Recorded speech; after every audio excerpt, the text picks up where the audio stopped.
आजकल धर्म के व्यापार करने वालों की बाढ़ आई हुई है। हाँ, बहुत बड़ी फौज खड़ी हुई है उनकी।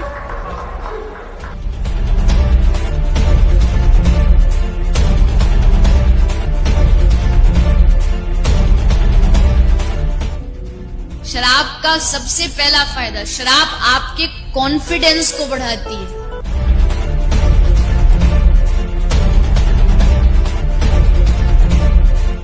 इसीलिए किसी को नाचने का शौक हो पर शर्म से नाच नहीं रहा हो, बस 2 ढक्कन पिला दो। और इस रास्ते पर हमको भटकाने वाले 10-20 नहीं है, सैकड़ों लोग हैं। कि अगर इस्लाम को पूरी दुनिया अगर स्वीकार कर ले तो इसमें कोई बुराई नहीं है, तो ऐसे हिंदू धर्म को मैं तिलांजलि देता हूं। हिंदू धर्म कुछ नहीं है। और भगवान राम की जिंदगी के वो प्रसंग कभी नहीं सुनाते जो हम में वीरता पैदा करें। सूरत आपकी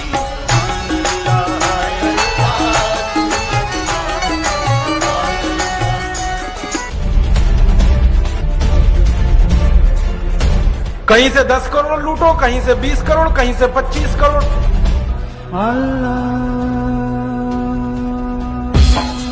तेरी मोहब्बत दिल में है या अल्लाह, तेरी मोहब्बत दिल में है या अल्लाह।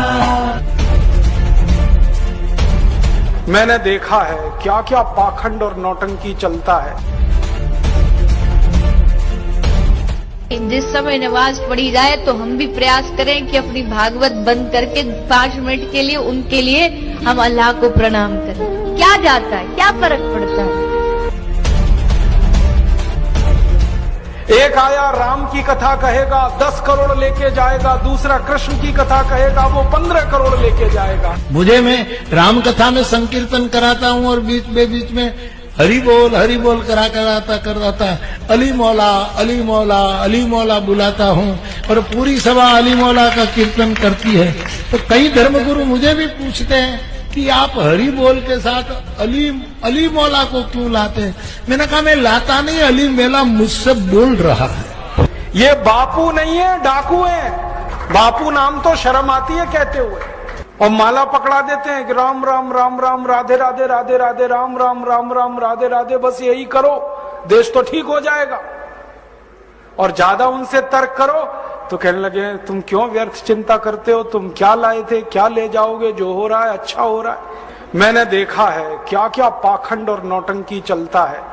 भगवान राम की कथा कहने आते और भगवान राम की जिंदगी के वो प्रसंग कभी नहीं सुनाते जो हम में वीरता पैदा करें, जो साहस पैदा करें। राम की जिंदगी में बहुत सारा हिस्सा साहस का है, वीरता का है।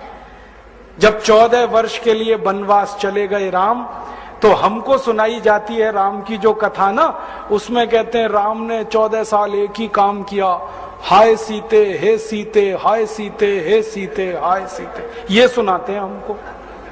हाँ, यही सुनाते हैं निकाल के कहानी में से। और मैं कहता हूं कि राम को अगर हाय सीते हे सीते हाय सीते यही करना था 14 साल, तो दूसरा विवाह क्यों नहीं कर लिया।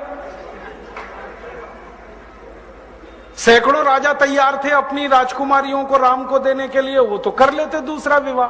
क्योंकि हाय सीते हे सीते, हाय सीते हे सीते, एक स्त्री के लिए अगर वो इतने ही बिलख रहे थे, तड़प रहे थे, दूसरा विवाह कर लेते। तो ये सब चुप हो जाते, फिर बात नहीं करते।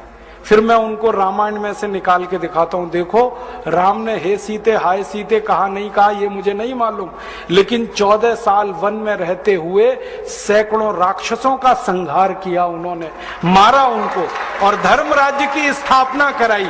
ये कहानी नहीं सुनाते क्योंकि इससे वीरता पैदा होती है।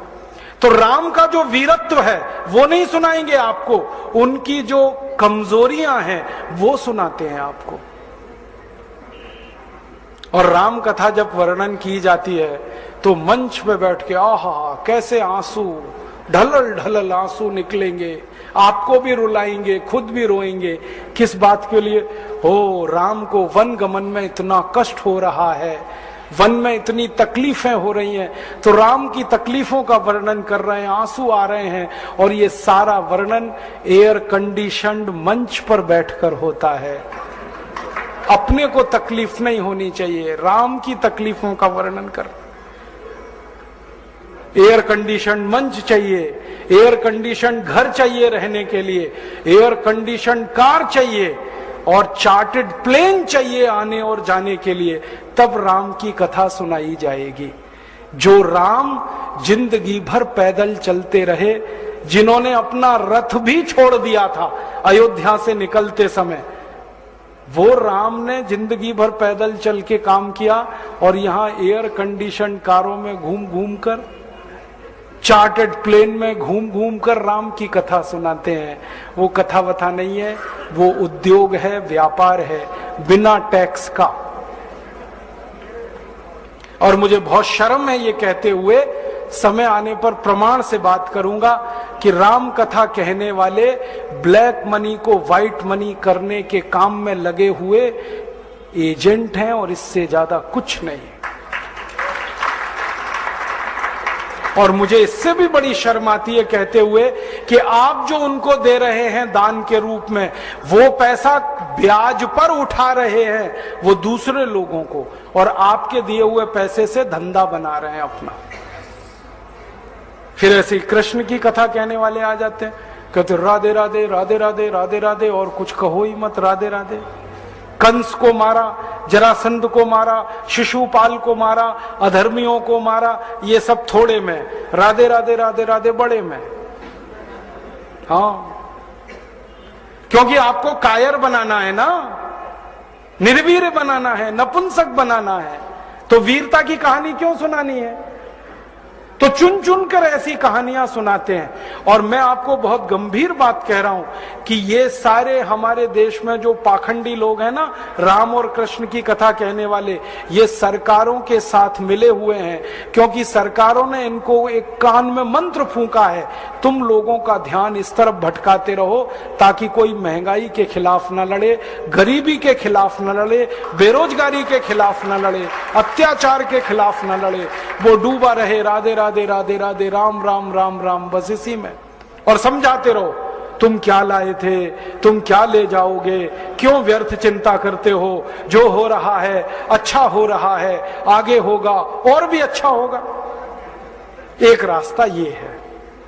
अब दो रास्ते हैं अपने सामने, एक रास्ता भगत सिंह का, ऊधम सिंह का, चंद्रशेखर का, एक रास्ता हमारे ये धर्म गुरुओं का, पाखंडियों का, जो राम की कथा, कृष्ण की कथा।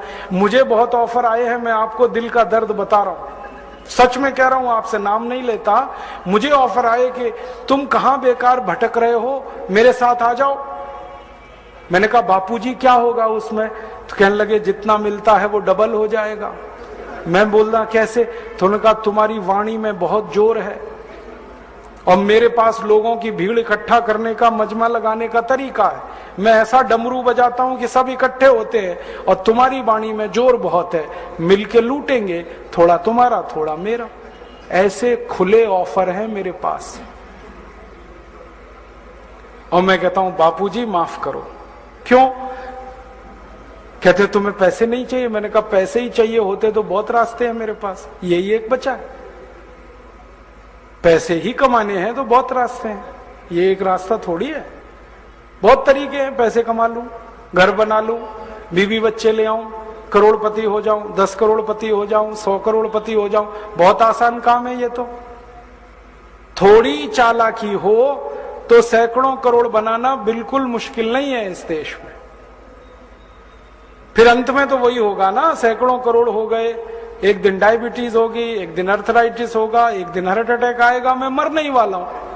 तो मरना तो है ही, वहां भी शायद जल्दी मरूं, क्योंकि जब शरीर में तामस वृत्ति आती है ना तो जल्दी मरता है आदमी।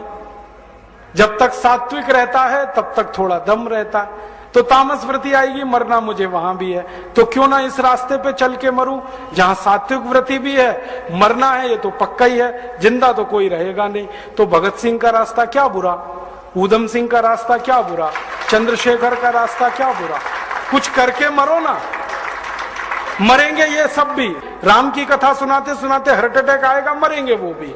डायबिटीज सबको हो रखी है, मैंने देखा है नजदीक से जाके, सब इंसुलिन लगाते हैं, खाते हैं गोलियां, अपनी डायबिटीज नहीं मिटा पाते, दूसरों को उपदेश देते फिरते।